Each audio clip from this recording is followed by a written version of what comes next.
En accédant à la place de première dame de France, Brigitte Macron a mis en lumière sa progéniture. Avant d'être en couple avec le président de la République Emmanuel Macron, l'ancienne professeure de français a été mariée au banquier André-Louis Ozière, avec qui elle a eu 3 enfants, Sébastien, 48 ans, Laurence, 46 ans, et Tiphaine, 39 ans.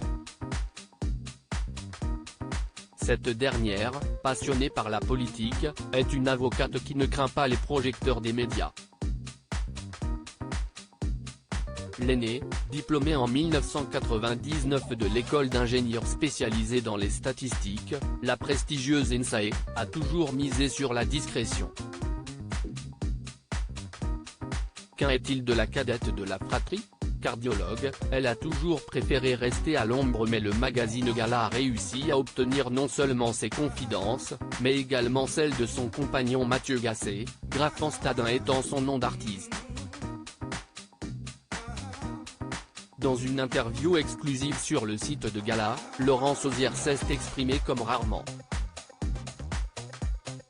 Maman d'Emma, qu'on a vu si grande après la réélection d'Emmanuel Macron, Alice et Thomas nés de son mariage avec le radiologue Guillaume Jourdan. Le couple est séparé mais entretient les meilleures relations. Elle a notamment expliqué pourquoi elle ne voulait pas montrer ses enfants sur les réseaux sociaux. Oui, je fais attention à ma famille. Quand je les montre, si est de dos. Je suis protectrice et ma famille est relativement pudique. Cela les protège mieux. Pour cette cardiologue de profession, CIST pour se protéger et protéger les siens qu'elle agit de cette façon. Et par pudeur ? Peut-être, mais elle estime qu'elle n'est pas si discrète que cela dans sa vie. Un artiste dans la famille Lenchrétien est l'occasion de mieux connaître celui qui l'a accompagné à la 2e investiture de son beau-père à l'Élysée au mois de mai 2022, Mathieu Grafenstadin.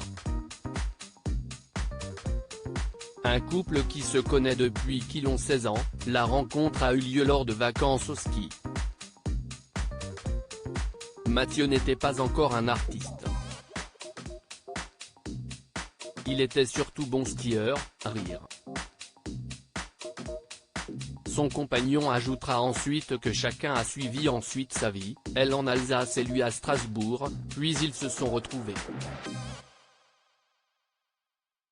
Amoureux, ils se soutiennent et CIST ainsi que sur le compte Instagram de Laurence Ozière, on peut apprécier les œuvres d'art de sa moitié.